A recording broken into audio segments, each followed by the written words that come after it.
I teach folks to customize their kink, because when they have the tools to be able to go, well, this rule that I hear all the kinksters say actually doesn't make sense and it's BS, and I can customize this situation to what works for me, and I don't have to listen to like, but you must do this, you know, or you're not a real kinkster. It gives folks the tools to be able to parse that out and to be able to really take what works for them, to mold it into whatever they want and live their best lives, because that's what it's all about. Welcome to Jamie's Giving Consent. The goal of this show is to introduce you to the ideas and people behind consent culture, empowering you with the tools to disrupt toxic patterns and pursue healthy desires. Today, I'm joined by an award-winning kink and certified sexuality educator, certified relationship coach, and media personality. She co-hosts the AASECT Award-winning American Sex Podcast and Open Deeply Podcast, and in 2021, she was named the XBIZ Sexpert of the Year. And she's the host and executive producer of the Showtime original television series, Sex with Sunny Megatron. Thank you for joining me today, Sunny Megatron. Hi, you made me sound fancy. Absolutely. I think you are pretty fancy. Aww. You seem to know what you're doing. Thank you. I look like I know what I'm doing, you know. That's half of it. So I want to talk about kink today. I did an episode of the show a while back with Queen Anna Algos. Ooh. We talked a lot about like the basics of kink, like what is a dungeon and what is all this stuff. So what I'd like to dive deep on today is all about customizing your kink and kind of like the ways people get distracted and discouraged by the larger media. And I think that's a lot of what you have to say because you're also writing a book on the subject. So Let's start with customizable kink. What is that? When it comes to kink, there are things that we see in the media. You know, you're stereotypical. Everyone says 50 Shades of Grey or whatever. But there are certain stereotypes that, whether we realize we buy into them or not, you know, like the dom is always a man. It's always a heterosexual couple. You have to wear leather. You know, all of that imagery and that one archetype, we just all assume that's what kink is. And sure, we could say, oh, the mainstream doesn't understand the kink community. However, when you get into the kink community or subculture, because really there's many little communities everywhere. A lot of folks within that same community still buy into stereotypes, supposed to be's, you know, one true way isms, dogma. Well, you can't be a submissive like that. Well, real dominants don't do this. You can't negotiate that way. And it's just a different flavor of the same, you know, finger wagging and restriction. And really, kink is play. It is so much, you know, those of us, they say there's a big overlap between gamers like Dungeons and Dragons, like tabletop role-playing gamers, and kinksters. And those who are gamers or who have, you know, done that sort of play know, like, oh, yeah, kink is kind of like pervy LARPing, which is live action role play that us geeks do. And that is infinite. You can be as creative as you want. You can, you know, be a character or an archetype or even yourself, however you want. And all of the rules that we're told are rules from within the kink community, I tell people, throw them all out the damn window. The only rule that we have to abide by is consent. Like, that is the non-negotiable. But even how we go about establishing consent, how we go about maintaining consent, all of that is customizable too. We get to choose how we do that. And in kink, we get to choose how we do everything. So that's my passion. That's what I preach to the world. I love that because as you're explaining it, I'm thinking of the person who kind of goes, they kind of want the kink to happen to them. They're like, I don't really want to negotiate. Just do whatever you want. And that the negotiation is actually really important and how you get what you want and make things really juicy. So, like, how do you help people get past that and then into the negotiating? Oh, you know, when it comes to kink, when you look at education, the way kink is taught, you usually see kink taught as in like, this is a flogger, here's how you hold it, here's how you know, and that's important. But my jam is the kink strategy. And people hear that and they're like, oh God, like all of the human parts of kink, the messy, confusing, like, how do I communicate? How do I blah, blah, blah. And yeah, sometimes people hear that and they're like, oh God, I just want to get spanked and have some sex. Well, I gotta talk to people.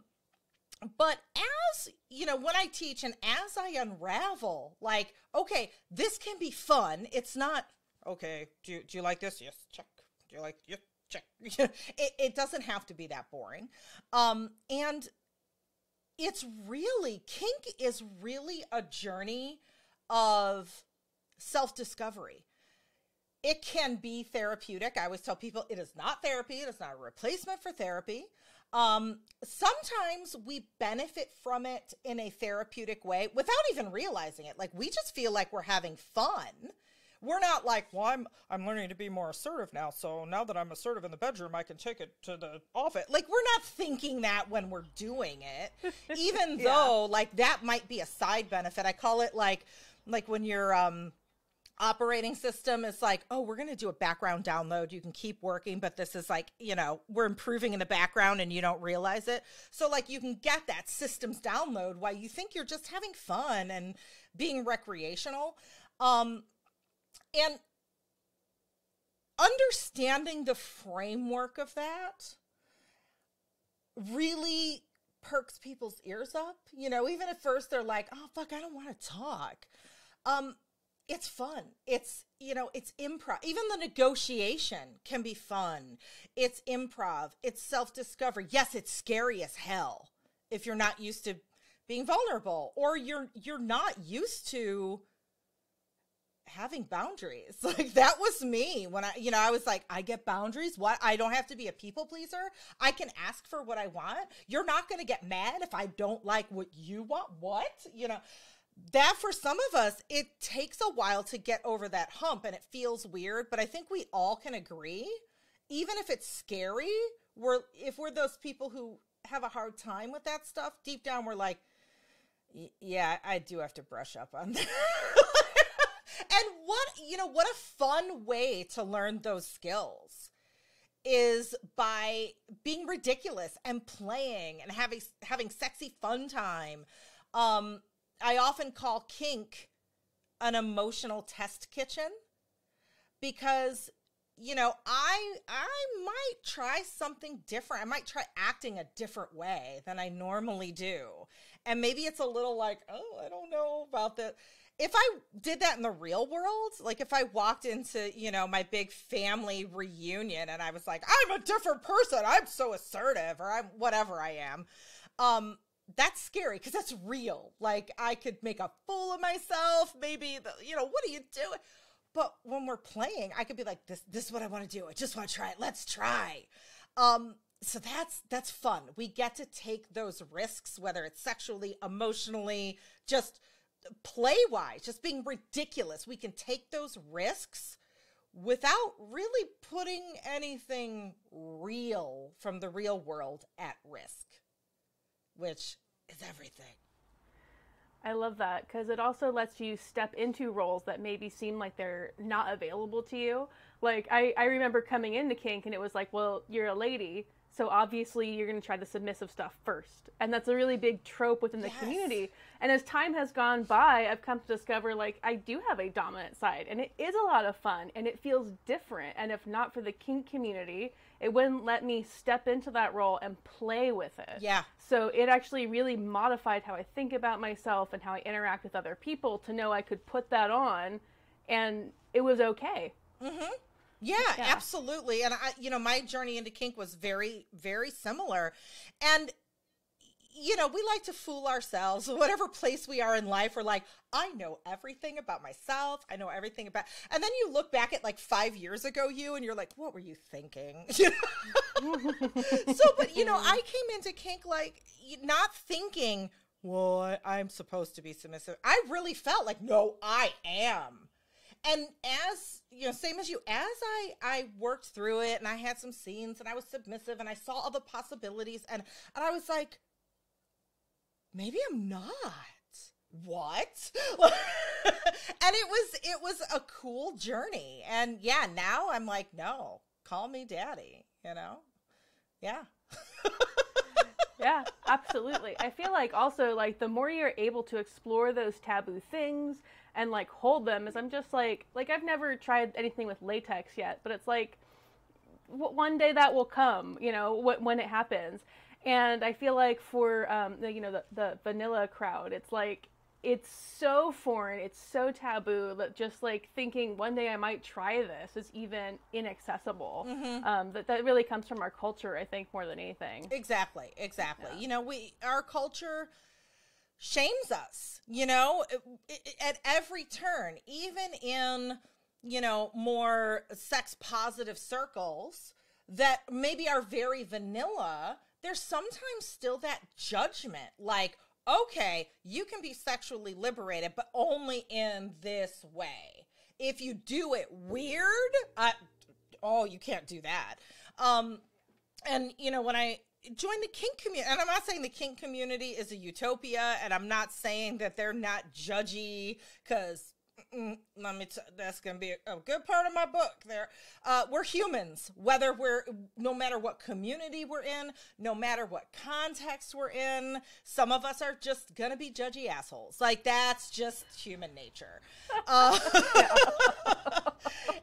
But when you enter into, a new community, practice, lifestyle, whatever you want to call it, and you don't know what the rules are, you listen to those judgy folks like, oh, I guess I'm not supposed to do that if I'm a dominant, or I guess submissives don't do that. I must not be acting submissive. And that's all a bunch of BS. It's really, kink done without that stigma, whether it's coming from the inside or the outside, really can be anything you want, as long as, again, you approach it with those ethics in mind, consent. And when I say consent, a lot of people just hear consent as like, would you like to? Yes, I would. And that's it. And really, there are so many, there are so many layers to that, the communication, the listening to your partner, how you react to their, boundaries or wishes. And it's a huge piece. It's a lot. And if you have that down and you do it with, I'm not going to say perfect, because again, we're humans. Sometimes we have the best of intentions and we still fuck shit up, you do it with the best of intentions. You do it in, good faith, thoughtfully, et cetera, that's really what you need to focus on. And then after that, it's kind of like, the sky's the limit, think up whatever scenario you want, whatever you want to do. And of course, in consent, there's safety, not just like, hey, let's jump out the window. I'm not talking that. But it could be, hey, it could be something as ridiculous as, I don't know why, but I've always had a fantasy of jumping out a window, let's just say, right? And I know I can't really do that because that's dangerous. But how can we devise a way where, through smoke and mirrors, I can feel like I'm doing that. And maybe we can, create a role play around it where we say that's what I'm doing. But really, maybe I don't even know what kind of things we can concoct up with a blindfold on. And, maybe I actually fall like, 2 feet onto a padded mattress or, something. But with those mental smoke and mirrors, there are ways that you can make the experience feel like something it really isn't. And that's, again, there really are no limits to what you can come up with. Yeah. I love that example because it doesn't sound like the typical like leather and chain thing that we have been told that is in media, but that's it. It's stepping outside of something normal or trying something that would be atypical behavior. And as you're talking about it, what is coming to mind for me is like, I had to learn better negotiation techniques because like we don't learn it. Like, we don't learn how to say no to people. It's why, like, Sex Positive, we have a whole class just on boundaries. And I go to it repeatedly because how else do you actually, like, build the muscle to start saying no to people? So a lot of people like their kink to be private, to just their relationship. But you were just talking about the kink community. So if somebody wants to keep it private, like, what can they get from this community? Like, what is that? That's a great question. And, you know, I talk a lot about the kink community, not because I expect everyone to be like, I'm going to go to all the things. And, you know, not at all. But I talk about the community because those that are in community with each other have such influence over the subculture. They are the people writing the blogs, writing the books, perpetuating those one true way dogma rules that end up trickling down to those folks that only play privately in the privacy of their own home. So absolutely, if you want to do kink stuff, you do not have to tell another soul. You do not have to go to one event. You do not have to belong to community. However, if you are even perusing the internet, looking up an article about, you know, oh, what are good ways to spank or what's a flogger, you're coming in contact with the influence of community. So in that respect, it's important to know what's going on in the larger subculture. Yeah. And you pointing out just right there, even something like finding instructions on how to spank. Something that I think a lot of us might think like, of course we know how to do that. It's a hand, it's a booty, make it happen. It's like, there's actually a lot to it, including negotiating as you go. Like, I love the negotiation skill of asking people from a 1 to 10. Yes. Where would you put this? Because it helps you a lot in actually communicating without getting into too many words. Absolutely. I, you know, when it comes to, you know, let's take your stereotypical average couple who are just like, you know, kink sounds kind of fun. I want to try some spanking. Let's do that. You know, I'm going to buy a paddle from Adam and Eve or something, you know. I very much encourage people who are in that situation to have,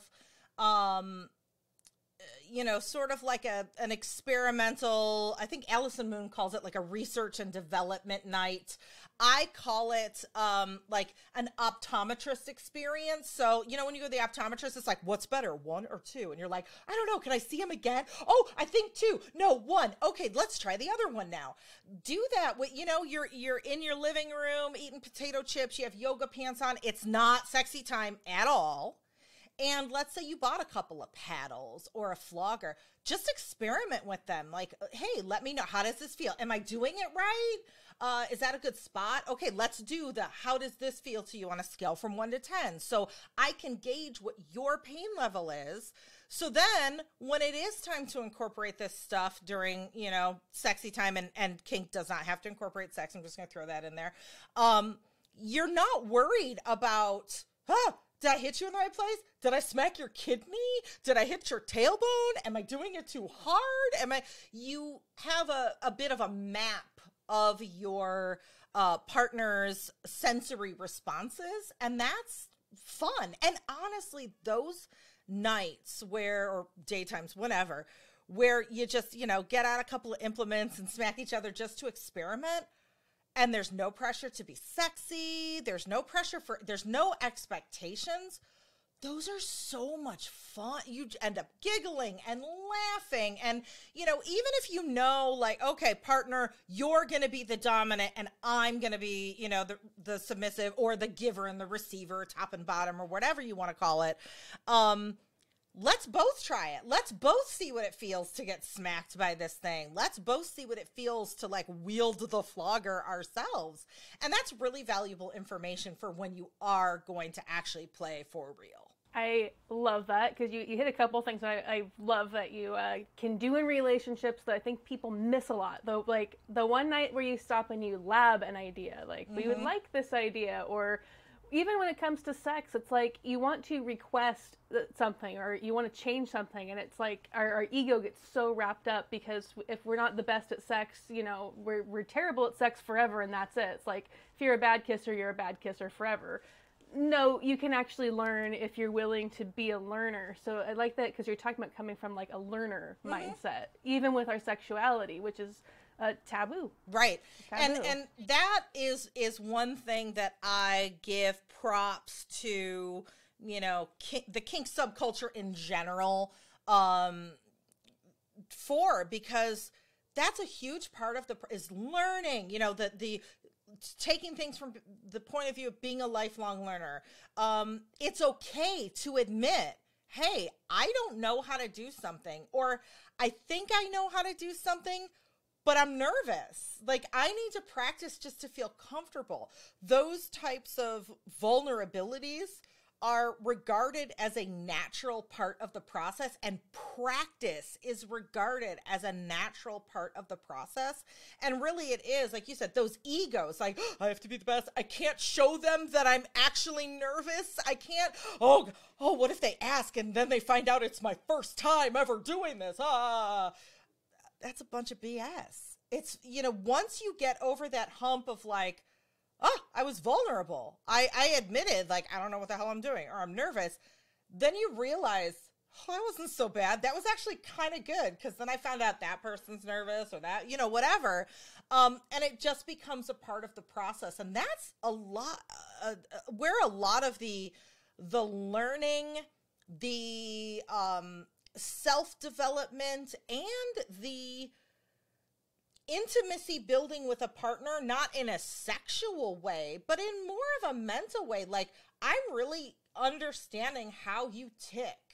I'm understanding, like, underneath all that, when you're trying to be cool, calm, and collected, I'm getting to know, like, what's really in your thoughts. How are you feeling? And that's all, you know, especially if it's a partner that you're developing a relationship or whatever. Of course, that's my favorite. Like, I want to know, you know, what you're thinking in your head. So it's all good from so many angles.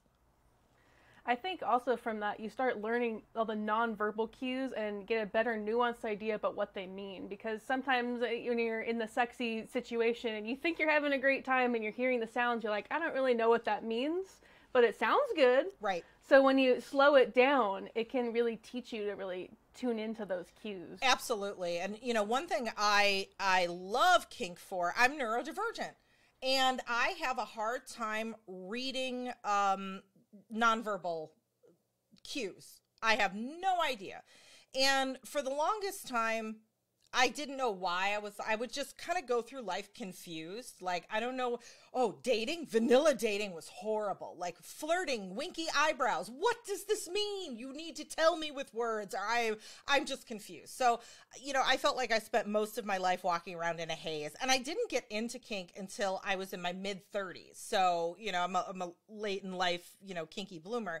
And finding the kink, you know, I say community, but even if I did it bedroom, but the kink, I don't know, philosophy, way of doing things was everything, because it made it okay for me to stop and say, wait a minute, is that moan like a moan, or is it like, ooh, too much? I cannot tell. And to advocate for myself for, you know, and request what I need, like, hey, when I'm playing with you, or at least maybe when we first start playing and I'm getting to know you, I need you to use words to tell me, because I can't read your moans, or I need you to be okay with, if I can't discern one of your, for me to go, what does that mean? Is that a good moan? Is that a bad moan? And just having the allowance and the encouragement to advocate for myself in that way, mind-blowing. For the first time, I didn't feel like I was walking around in a haze, like trying to solve riddles and puzzles and not knowing what anybody meant. And, you know, that's one of those things that for me was a background download. I didn't know it at the time, but I took those skills back out into the real world. So if I meet somebody at a convention and, you know, we're chit-chatting and I don't know them and I don't know their nonverbal cues and I have no idea, were they being sarcastic? What was that? I just ask. I don't feel embarrassed. And oh my goodness, a lot of the skills we use in kink are transferable skills. The communication, the consent building, all of that stuff. It is not unique to kink. And when we get to practice these things in such a fun context, then we take them to work. We take them to, you know, like Thanksgiving at our parents'. You know, we take them to all these places and they can help us in so many ways. And oftentimes we don't even realize that's what's happening. I think that is absolutely true. Mm-hmm. And in particular, I'm thinking of this concept that kind of goes, there will be another day to try things. So if you're walking in and you go, I've never done this before, but that leather outfit looks like a thing I really want to wear.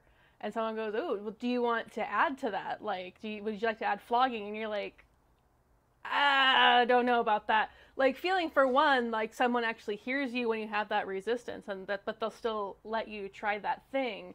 And then, you know, you try it on, you go, actually, I'm a yes to the floggers. And then if you're with someone who really knows what they're doing, they're going to go, sorry, you said no before we got started. Right. So next time. So you start visualizing and getting in touch with knowing what you want, which I find is like one of the hardest things to say to people. Well, what are the things that you do like? And they go, I just like people.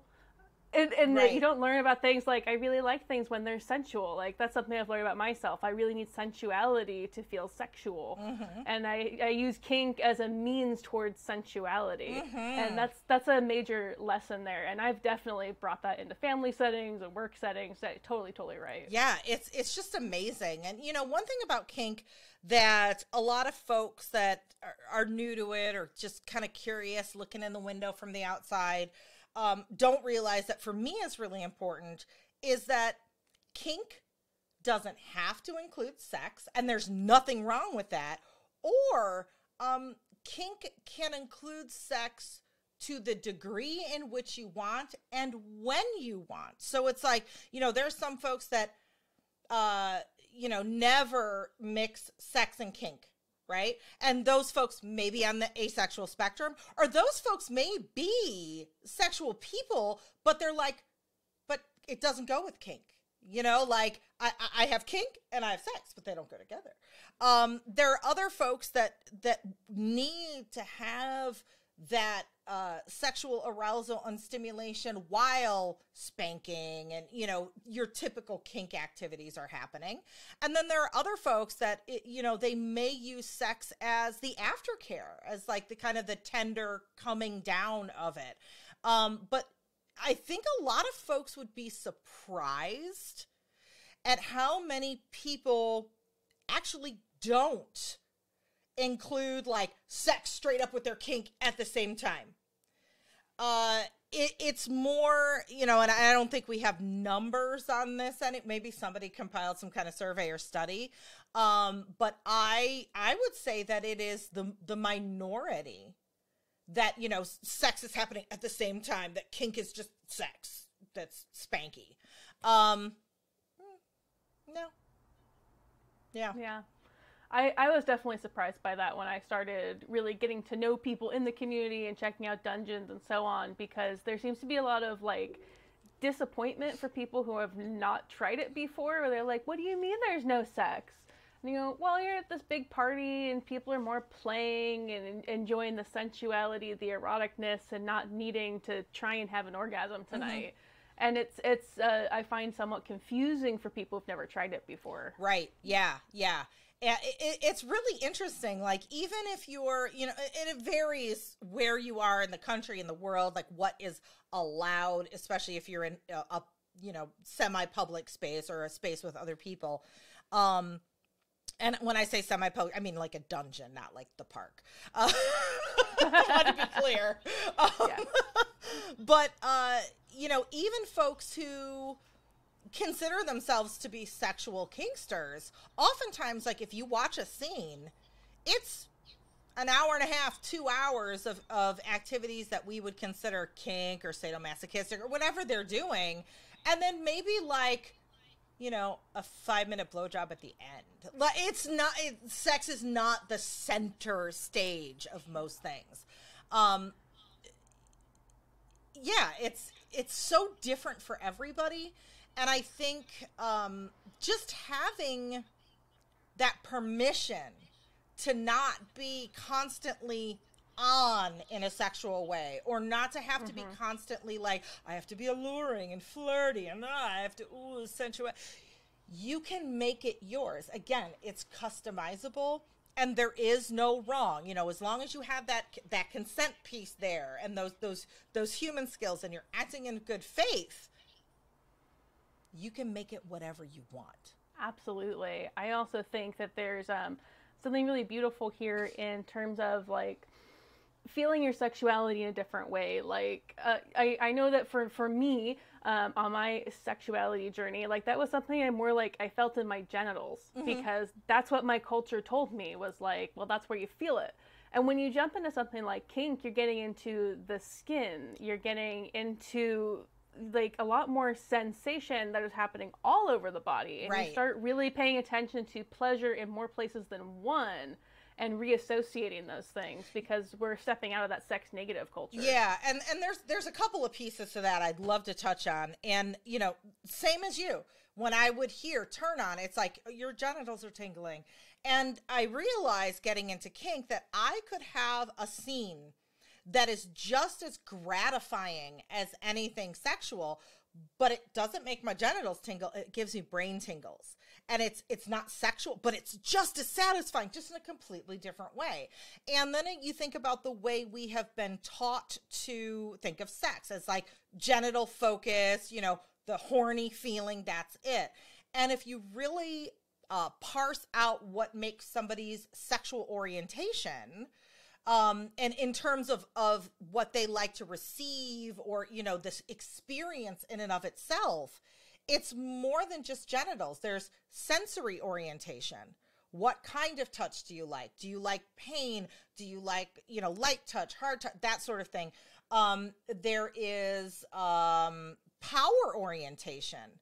Do you like that power play where I'm going to overtake you, or, you know, whatever, dominant, submissive, a little bit of both, switching back and forth? Is that what makes it sexy for you? So when you start thinking of sexuality as not just only genitals, but sensory, power, all of these other things that make it up, and you can make your pie pieces as big or small of each as you want, it's like, whoa. And another thing I want to bring up is, you know, a lot of folks who, you know, are quote vanilla, and that's not a dirty word. It's just, you know, what they do, or, you know, the things they do or don't do. They'll look at kinksters like, you weirdos, you like pain? You like doing a scene where you're like scared, and maybe you're so scared you start to cry? Like, what is wrong with you?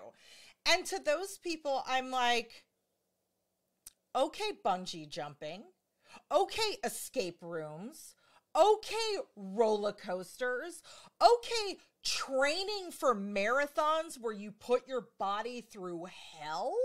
How come in vanilla contexts that kind of sadomasochism is acceptable, but when we do it in a kink context, it's not? And like, there's been a lot of studies on this. There was a researcher somewhere in the East Coast, I can't remember the name, but they coined this term benign masochism. That vanilla folks are doing a lot of the same things we're doing, but they're doing it in escape rooms, in haunted houses, getting scared, on roller coasters, you know, even people who do really extreme endurance sports that put their body through pain, you know, to get what they want, or you hear about the marathon runners get that marathon runner's high, that they just get in a completely different headspace. Hi, all of that is kink. It is all non-sexual kink. We are doing the same thing. We just happen to be wearing like some cooler clothes while we're doing it. That's it. You know, yeah. Absolutely. Totally agree with that. in the pandemic, my big kink, and I've talked about this before on the show, is I'm very into rope bondage. And pre-pandemic, I was getting very much into suspension, both being suspended and suspending other people. And that is a lot of endurance because you're up in the air, you're being pushed into different positions. There's a lot of trust involved, a lot of communication. But once that was gone, I have now switched to aerial yoga where I can put myself in the air, and it's still endurance and breathing and so on. Yeah. These things are so similar. And, you know, if folks that don't understand kink could put away those preconceived, you know, stigmatizing notions and realize, like, we are physiologically manipulating ourselves, and there's lots of like science reasons why. Like, why do we like to be scared? Why do we like to go to haunted houses? It's a very normal human thing to like these, to put ourselves in these, like, you know, sadomasochistic situations, whether it's an emotional level, a physical level, or you know, both, or a combination, and just framing it in that way. And in a lot of my teaching, I end up framing kink, whether it's practices, you know, approaches, frameworks, whatever, in a vanilla context. Like, I'll give the vanilla counterpart, because there's something about kink, something about, you know, we think it's sex, even though, you know, whatever our definition of sex is, maybe it is, maybe it isn't. And anytime sex comes into play, like, our brains get scrambled. We've been so traumatized about sex and told so many myths, and there's so much shame, and like, what does that say about me if I like it? And we could on the surface say, well, I don't have shame, I'm sex. That's deep. You grew up in this culture. That runs deep. And sometimes when you can see these things through a vanilla lens, it all clicks, like, oh, that's totally logical. Like that. Yeah. I love haunted houses. That's how you feel when you're like the submissive in an interrogation scene.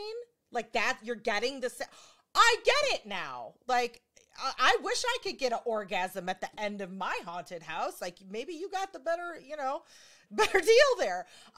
You know, and really, because the things we do in kink, whether they're skills or whether they're play styles, are transferable across many different contexts that are not sexual, that, you know, are not kinky. One, it makes it more relatable, but two, you know, things like safe words. I just recently did a whole TikTok video series about safe words, and you know, the kinksters kind of got all in their heads about, like, well, you can't use a safe word unless it's really serious, because then you're not respecting the authority of the safe word, and you use it like this. And I'm like, hey, it's a communication tool. Like, it's not some mystical thing you have to use in just the right way, and if you do, a genie will pop out of the bottle and give you consent. Like, it's not that complicated, you know. And I gave an example.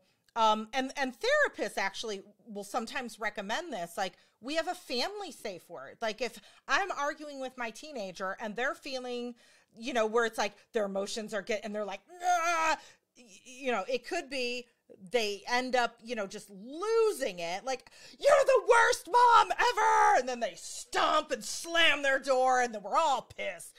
And it's like, if you can, you know, recognize that you're getting to that point where you're getting real pissed off, this conversation that's now an argument is no longer productive, and you need to step away. Family safe word. Call the family safe word. Everyone shuts up. We stop debating, arguing, whatever. Like, we all go to our rooms for, you know, a couple hours, and or maybe the next day or whatever, and then we talk about it when we're like not so emotionally charged. That I just used a safe word in a vanilla setting. Same thing. A safe word is just a communication tool to quickly say something or enact some predetermined consent protocol that maybe in that moment you're like, okay, what I need to do is I need this right now, and blah, blah, blah, blah, blah. You've agreed ahead of time. Hey, when I call a safe word, that means, we are going to, for some people, it's like, we're done forever. Other people, their safe word is like, we're just going to stop and check in and like have a breather for 10 minutes, drink some water, kind of reassess where we're at and see if we want to keep going. It's, again, customizable. All of these things are different for everyone. You can make it whatever you want. It's a communication tool. So, when you call that word, okay, we stop, we enact this protocol, which is let's chill. I'll get you some water. We'll talk a little bit, check in. Cool. It's predetermined. And it's that easy. We make these things about kink so like, oh, they're mystical and complicated. You got to do them in a certain way. No. Just like anything else. I think we've come full circle now, because we started off talking about how you can take these kink skills into the real world. Yeah. I'm like, there it is. I've done the same thing with family members where I'm like, I need a talking boundary. When we're all getting together to talk about this, we can't be talking about that, because I need to take a break from talking about that. Absolutely. Yeah. And I think and that's how I teach folks to customize their kink, because when they have the tools to be able to go, well, this rule that I hear all the kinksters say actually doesn't make sense, and it's BS, and I can customize this situation to what works for me, and I don't have to listen to but you must do this, or you're not a real kinkster. It gives folks the tools to be able to parse that out and to be able to really take what works for them, to mold it into whatever they want, and live their best lives, because that's what it's all about. That's beautiful. I love that. One more thing I want to ask you about, because we've talked about consent a lot, but we haven't actually dug deep. And of course, my whole brand is built around consent. What are some of the things maybe that will help people get better into that consent practice or be able to communicate better? Oh, there's so much. I want to say there's two pieces, and it's complex, so I'll keep it short. But I think we are pretty savvy at okay, get consent, yes, no, say no, or FRIES, the acronym. But it goes a lot deeper than that. It's not just follow these steps. You have made consent. Is listening to other people and empowering them in their consent decisions to recognize maybe you just laid down a boundary and that was really hard for you. That's a personal growth moment right there. And I am going to really hear you. Maybe thank you. Thank you for looking out for yourself. Thank you for telling me that. No, I absolutely will make sure. So empowering others in our consent decisions, but also taking the time to really stop and analyze our motivations and our circumstances for our own consent decisions. Because, in the beginning we said, we're masters at fooling ourselves, right? Sometimes I can agree to something and say no, it's because I really want to do it. And I haven't recognized the kind of iffy things that are maybe motivating me to say that, or making me convince myself that that's what I really want, even though maybe I don't. Or maybe I'm unsure, whatever it is. So, and I'll give a teaser for the book because it's a whole thing. But I have a consent self-analysis tool where you can stop and ask yourself those questions. Is my consent coming from a balanced, genuine place, or is there something skewing my view of what's going on? And the acronym for that, it was just kind of funny, is POSSUM. It's totally phonetically PASSM. And so, there might be consent possum merch. Just hold on.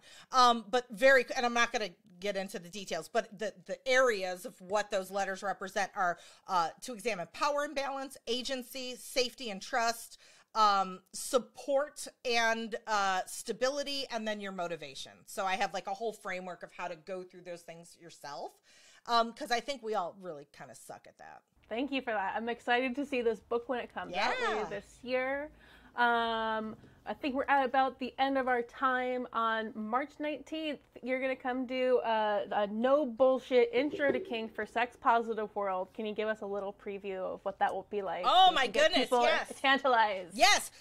So, you got the flavor, because, this is me. This is my flavor of kink.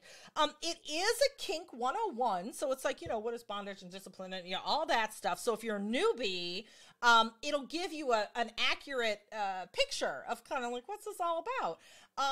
But it's not just for newbies, because if you're a old bee, that's not a word, a seasoned lifestyle or a kinkster, it will help you see things through a new lens, kind of like how we've been talking about, and demystify, like, maybe as a kinkster, what are some of the myths or things that you buy into just because that's what all the other kinky people told you, and that's what the blogs say, and that's what that maybe you never stopped to question and go, does that really work for me? Or does that logic make sense? Is this just an arbitrary one true way rule because that's the way we do things?